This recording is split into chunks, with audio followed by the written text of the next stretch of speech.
The fire of the ancestors burned in Kwame's hands, its golden glow casting eerie shadows on the queen's face. But the longer he held it, the heavier it became. Not in weight, but in something deeper, something unseen. "Oh, mortal," Queen Nyaja whispered, her golden eyes flickering with something unreadable. "You believe you have won? But what you hold is not just fire." Kwame's hand trembled. "What do you mean?" The queen rose from her throne, her robes flowing like molten gold. "The fire of the ancestors is not a weapon, it is a key." Kwame's stomach twisted. "A key to what?" The queen smiled. And then, the ground beneath him vanished. Falling into the abyss, Kwame plunged into darkness. The palace, the queen, the torches all vanished in an instant. He fell and fell and fell. The wind roared in his ears. His arms flared reaching for anything, but there was nothing to grasp. Only endless blackness. Then light. A faint golden glow appeared below him, growing brighter until it consumed everything. And suddenly, he was no longer falling. He was standing, but not in the palace, not in the Forbidden Kingdom. He was somewhere else entirely, the Forgotten City. Kwame looked around, his breath caught in his throat. He stood in the middle of an ancient city. Stone buildings, tall and crumbling, stretched in every direction. Their walls were covered in strange symbols, glowing faintly under an unseen light. The streets were empty. The air was still, as if the entire city was holding its breath. Then a whisper, "You are not supposed to be here." Kwame spun around. A figure stood in the shadows. A woman stepped forward, her body draped in rags, her hair long and unkempt. But her eyes were sharp, too sharp. "Who are you?" Kwame demanded. The woman tilted her head. "I am the last of those who came before you." A cold shiver ran down Kwame's spine. "Before me?" The woman gestured to the buildings around them. This city, it was once part of the Forbidden Kingdom. Long ago, it was filled with life. Humans like you once walked these streets. Kwame's breath caught. But now, the woman's voice grew softer. "It is cursed, and all who remain are nothing but shadows of what once was." Kwame's mind raced. What happened here? The woman's eyes darkened. The queen happened. A silence stretched between them. "You mean Queen Nyaja?" The woman nodded. "She was not always a queen. Long ago, she was mortal, a ruler, a leader, but she made a choice that cost this city its soul." Kwame felt his pulse quicken. What did she do? The woman looked past him, as if staring into a past long forgotten. "She sought immortality." Kwame's stomach twisted. "Immortality?" The woman nodded. "She made a bargain with the spirits, a trade." Kwame's mouth went dry. "What did she trade?" The woman's voice dropped to a whisper. "Us." Kwame staggered back. "The people of this city, she sacrificed them." The woman nodded, pain flickering across her face. "She gave their souls to the spirits in exchange for eternal life." Kwame's hand clenched into fists, and the fire of the ancestors, the woman's eyes flicked to the golden flame in his hands. It is the last trace of what was stolen, the souls of the sacrifice, bound into a single flame. Kwame's breath hissed. "Then why would she send me to retrieve it?" The woman's expression turned green. "Because if the fire is brought back to the queen's palace, the curse will be sealed forever." A heavy silence filled the air. Kwame felt his blood turn cold. The queen had never intended to let him live. She had sent him to ensure her immortality remained unbroken, and now he was holding the final piece of her curse. A sudden tremor shook the ground beneath them. The woman's eyes widened. "She knows you are here." Kwame's pulse spiked. The air grew heavy. The shadows on the buildings began to shift and move. Dark figures rose from the ground, their eyes glowing with a blue fire. The cursed souls of the city, trapped, hungry, they turned toward Kwame. And then they charged. Kwame ran. The cursed souls screamed, their voices a chorus of agony. The woman ran behind him, her breath racked. "There is only one way out," she shouted. Kwame dodged his grasping hand, leaping over a crumbling wall. "Where?" The woman pointed to a towering archway at the end of the street. "There, but you must go alone." Kwame scalded to a stop. "What?" The woman's eyes were sad. "I cannot leave. My soul is bound to this place." Kwame's chest tightened, but she shoved him toward the archway. "Go before it's too late." The cold souls were nearly upon them. Kwame clenched his teeth, then ran for the archway. Just as the cold souls lunged, he leaped through, and the world vanished in a burst of light. Kwame hit the ground, gasping. When he opened his eyes, he was back in the queen's palace. The golden fire of the ancestors still burned in his hands. Queen Nyaja sat on her throne, watching him carefully. "You know the truth now, don't you?" she said softly. Kwame's hand trembled. You sacrificed your people?" The queen tilted her head. "And yet, you still brought me the fire?" Kwame's heart stopped. He looked down at the golden flame in his hands, the final piece of her curse. He had played right into her hands, and now he had to make a choice. He stood frozen, the fire of the ancestors flickering in his trembling hands. The golden glow cast long shadows on the palace walls, twisting and shifting like unseen spirits watching him.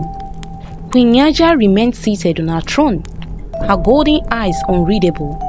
"You brought me the fire," she said, her voice smooth as silk, despite knowing what it is. Kwame swallowed hard. His heart pounded against his ribs. "You sacrificed your people?" he said, his voice barely a whisper. "You traded their souls for immortality?" The queen tilted her head. "And if you were in my place, mortal, would you not do the same?" Kwame's grip on the fire tightened. "I would rather die than betray my own people." A slow knowing smile curved the queen's lips. "Would you?" she mused. Then the ground beneath Kwame trembled. The torches along the palace walls flickered and died, plunging the throne room into darkness. Then a new light appeared, a red glow emerging from behind the queen's throne. The palace walls began to shift, twisting like living things. The very air changed, no longer cold, but thick, humid, suffocating, and then a voice. "Mortal, we have been waiting for you." Kwame spun around. A new figure stepped out of the shifting darkness. A man, or at least something that wore the shape of a man. He was tall, draped in robes that shimmered like liquid nights. His face was mostly hidden beneath a dark hood, but his grin was far too wide. His eyes gleamed, sharp and calculating, like those of a predator playing with its prey. "You must forgive the queen," the stranger said, his voice smooth, almost musical. "She does so love her little games." Kwame's muscles tensed. "Who are you?" The figure bowed dramatically. "Ha! Names are tricky things, aren't they?" he said. "Some call me the keeper of secrets, others the shadow of lies. But you may call me Tano." Kwame's fist clenched. "I don't have time for riddles." Tano laughed. "Ha ha ha ha. Oh, but riddles are all you have left, mortal." The queen stood, her golden eyes fixed on Kwame. "The fire alone is not enough," she said. "Before you leave, you must pass the trickster's tests." Kwame pulse spiked. "What tests?" Tano grin widened. "A simple one." He snapped his fingers and the entire palace vanished. When Kwame opened his eyes, he was no longer in the palace. He stood in a circular chamber, surrounded by towering stone pillars. The air was thick with mist, shifting like unseen spirits. And before him stood Tano. "Here are the rules, hunter," Tano said, his voice laced with amusement. "You must answer 3 riddles. Answer correctly and you may live with your life. Answer incorrectly." He snapped his fingers. A section of the floor crumbled into a bottomless void. Kwame's stomach dropped. "You die." The chamber fell silent. Then Tano spoke the first riddle.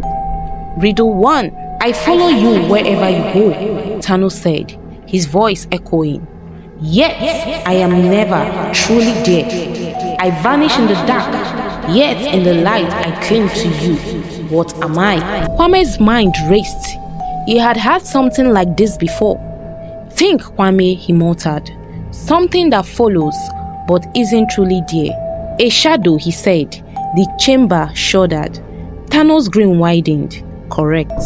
The void closed, but now the second riddle. Tano's eyes gleamed. "The more you take from me, the bigger I become. Yes, if you feel me, I disappear. What am I?" Kwame frowned. "Something that grows when something is taken?" He thought of the cursed city, the soul stolen from it. And then he understood. "A hole," he said. Tano's eyes flickered. A slow clap echoed through the chamber. "Impressive," the trickster muttered. But now the final riddle. Tano stepped closer. His voice dropped to a whisper. "Tell me, mortal, what is the one thing Queen Nyaja can never escape?" Kwame's breath caught. "What?" Tano leaned in. "You heard me. You have seen her kingdom. You have walked through her curse. Tell me, what is the one thing she fears most?" Kwame's hands shook. The answer was dangerous. If he spoke it, the queen would know. But if he was right, he could finally break free. His heart thundered. Then he whispered the answer. Her past. The chamber shook violently. Tano's grin disappeared. A loud crack split the air. And suddenly, Kwame was back in the palace. Kwame stood before Queen Nyaja once more, but something had changed. The fire of the ancestors still burned in his hands, and the queen's golden eyes were no longer calm. For the first time, she looked afraid. "You know," she whispered. Kwame nodded. "Your immortality is built on a lie." A deep silence filled the throne room. Then the queen rose. "Then I have no choice," she said softly. Her golden crown began to glow. The palace walls shook. The churches roared to life. And the last thing Kwame heard was her voice. Calm, dangerous, and filled with fury. "You will never leave here alive." The air was thick with tension. The very walls of the queen's palace trembled, as though the kingdom felt itself was awakening. Kwame stood firm. The fire of the ancestors was still burning in his hands. Queen Nyaja's golden eyes narrowed. Her once serene expression now hardened with fury. "You have learned too much, mortal," she whispered. Her voice, once calm, now carried an edge of danger, like a blade hidden beneath silk. Kwame's heart pounded. He had spoken the truth. He had named the one thing the queen could never escape, her past. And now he would have to face the consequences. The queen took a step forward. The entire palace shuddered. The torches along the walls fled to life, their flames turning from blue to violent gold. Queen Nyaja's golden eyes narrowed. "If you wish to leave this kingdom, hunter," she said, "you must defeat me." A low smile curved her lips, but not in battle. She raised her hand. The flames around them twisted, shifting into giant golden doors, blocking every exit. Kwame's pulse quickened. Then how? The queen's eyes gleamed. A battle of wits, mortal, a test of knowledge and cunning. Her smile grew sharper. "And the stakes?" She lifted a single elegant finger. "Your soul." The palace walls shifted, stretching upward like a never-ending abyss. The torches flickered widely, casting long, moving shadows. A single massive table rose between them, made of black stone, smooth as water. The queen gestured. Sit! Kwame hesitated, but he had no choice. He lowered himself into the chair. Across from him, the queen did the same. Then the table changed. A board appeared before them, covered in strange golden symbols, symbols Kwame had never seen before. The queen's eyes gleamed. The rules are simple, Hunter, she said smoothly. We shall each take turns posing a question, a riddle, a challenge of knowledge. Answer correctly, and you remain in the game. Answer wrong, and you lose a piece of yourself. Kwame's stomach twisted. What happens if I lose completely? The queen's smile deepened. Then you will join the souls of the lost, trapped here in my kingdom forever. The air grew colder. The fire in Kwame's hands flickered. This was it, the final test. The queen placed her hand on the board. The golden symbol glowed brighter, shifting like living things. Her first question came softly, but it carried the weight of an entire kingdom.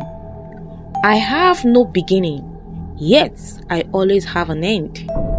I am invisible, yet I control all. The strong fear me, the weak seek me. What am I? Kwame's breath caught. The torches flickered violently. The air felt thicker, heavier. Think, Kwame, he whispered to himself. No beginning, yet always an end. Invisible, yet it controlled all. Fear and desire. Then it hit him. His eyes lifted to the queen's. Time, he said. Then the golden symbol shifted. A long hum echoed through the room. The queen's lips curled in satisfaction. Correct, but now it was Kwame's turn. Kwame swallowed hard. He had to think fast. He needed a riddle that could shake the queen's confidence. A riddle tied to the Forbidden Kingdom itself. Then an idea formed. He leaned forward. I speak in whispers, yet I am always heard. I cannot be held, yet I can be felt. Without me, even the strongest fall. What am I? The queen's expression did not change, but Kwame saw the slightest hesitation in her golden eyes. She knew the answer, but she did not want to say it. Seconds stretched into eternity. Then finally she whispered, Truth. The golden symbols on the board rippled. The queen's lips pressed together, but she had answered correctly. The queen leaned forward. Very well, mortal, she said softly. Your next challenge. Her voice grew colder. I am the greatest power and the greatest weakness. I create rulers and I destroy them. I have no form, yet all bow before me. What am I? Kwame stilled. He could feel it. This was no ordinary riddle. This was a test. The queen was leading him somewhere. He inhaled sharply. A secret. The air shifted. The flames burned brighter. The queen's golden gaze locked onto his, and for the first time, she looked unnerved. Correct, she said quietly. Kwame's hands clenched. It was time. He needed to end this game. He needed to trap her in her own truth. Kwame leaned forward. My turn. His voice was steady, unwavering. What is the one thing even immortality cannot escape? The torches flickered. The palace trembled. The queen's expression remained unreadable, but he saw it. A flicker of fear in her golden eyes. She knew the answer, and she did not want to say it. Silence stretched, then at last she whispered, the past. The board shattered. The golden doors collapsed. The very air of the palace shifted, and Queen Nyaja screamed. Kwame stumbled back. The queen's form began to change, her golden robes darkening, her crown crumbling. The Forbidden Kingdom itself began to tremble. The past had returned, and it was coming for her. But Kwame had little time, because now the kingdom was collapsing. Kwame staggered backward, his breath racked. The palace trembled violently, its golden walls splitting apart, cracks raising across the marble floor. The one majestic throne began to decay, crumbling into dust as if centuries were consuming it in seconds. And in the center of it all, Queen Nyaja, She clutched her head, a scream ripping from her throat, her golden robes darkening, twisting into tattered black fabric. Her immortality was breaking. Kwame had spoken the truth. The one thing she could never escape was her past, and now it was consuming her. The golden flames of the fire of the ancestors flickered widely in Kwame's hand. Its glow pulsing as if responding to the kingdom's unraveling. "What is happening?" Kwame shouted. The air grew thick, pressing against his chest like unseen hands. Then the whispers returned, but this time they were not the queens. They were the voices of the forgotten. "The curse is breaking. The kingdom is falling." Kwame's stomach clenched. If the forbidden kingdom collapsed, what would happen to him? He had to escape, but as he turned to run, the queen's voice coursed through the chaos. "You will not leave me, mortal." Kwame whirled around. Queen Nyaja was no longer the regal figure he had first met. Her once golden skin was fading, her face now hollow, her eyes wide with desperation. The crown on her head shattered into nothingness. She stretched a trembling hand toward Kwame, her voice no longer smooth and commanding, but weak, pleading. "You do not understand," she gasped. "If I die, the souls of this kingdom will be lost forever." Kwame's breath caught. "What?" The queen staggered forward, her form flickering like a candle about to be extinguished. "I was not always the ruler of this place," she rasped. I tried to save them." Kwame's heart pounded. "Save who?" The queen's lips trembled. "The people I condemned." Kwame's mind spun. Everything he had learned pointed to one truth. Queen Nyaja had sacrificed her people for immortality, hadn't she? But now, as the palace collapsed around them, he saw the truth in her eyes. She hadn't sought to trap them. She had tried to keep them alive. "Fire of the ancestors," she whispered. "It does not burn with the power of the gods, but with the souls of my people." Kwame's breath hissed. "The souls are inside the fire?" The queen nodded weakly. "I tried to save them," she murmured. "I begged the spirit to spare my people, but they twisted my wish. They bound them to this kingdom, to the fire itself. As long as I remained here, they remained trapped." Kwame stared at the flame in his hands. "Then, if I take this fire back to my world?" The queen's eyes widened. "They will be free." But before Kwame could react, a massive chunk of the ceiling broke loose, crashing down between them. The floor split apart, the palace collapsing on itself. Kwame stumbled back. There was no time. He had to leave now. Kwame turned and sprinted toward the great doors, now half broken and hanging loose from the golden hinges. The entire kingdom trembled, the very sky above beginning to fracture, as though the fabric of the world was tearing apart. The whispers of the lost souls grew louder. "Free us! Take the fire! Take us home!" Kwame's legs burned, his breath racked as he raced through the palace halls, dodging falling debris. Then a golden light appeared ahead, the river. The same river he had crossed to enter this world. The whispers urged him forward. "Cross! Cross before the kingdom disappears." Kwame gritted his teeth. He was almost there. Then a hand grasped his wrist. He spun around the queen. Nyaja's body was flickering, fading. She barely had moments left. Her eyes, once cold, once merciless, were now filled with something else, something desperate. "Please," she whispered, "do not let me die. Do not let me die here. Take me with you." Kwame's chest tightened. I don't know if I can." The fire still burned in his hands, its glow pulsing, calling him forward. The whispers of the lost grew frantic. "Free us! Take us home!" But now the queen's voice was one of them. "I was wrong," she whispered. "I was selfish. I thought I could escape the past, but it is not my fate that matters anymore." She looked at the fire. "It is theirs." Kwame's finger clenched around the flame. This was it, his final choice. Kwame took a breath. The kingdom was collapsing. The souls were crying out, and Queen Nyaja, she had already made her peace. He knew what he had to do. With one final glance at the queen, he whispered, "I will set them free."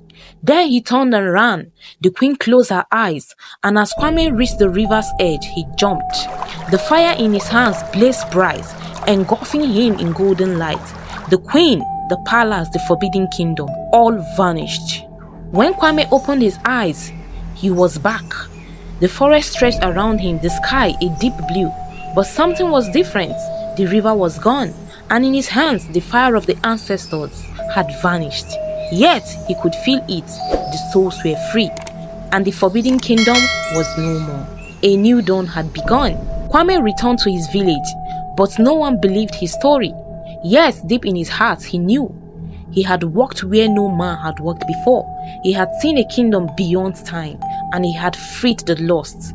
As he gazed at the rising sun, a single whisper carried on the wind, "Thank you, hunter." And just like that, the legend of the Forbidden Kingdom was born. Thank you so much, fam, for staying true throughout the story.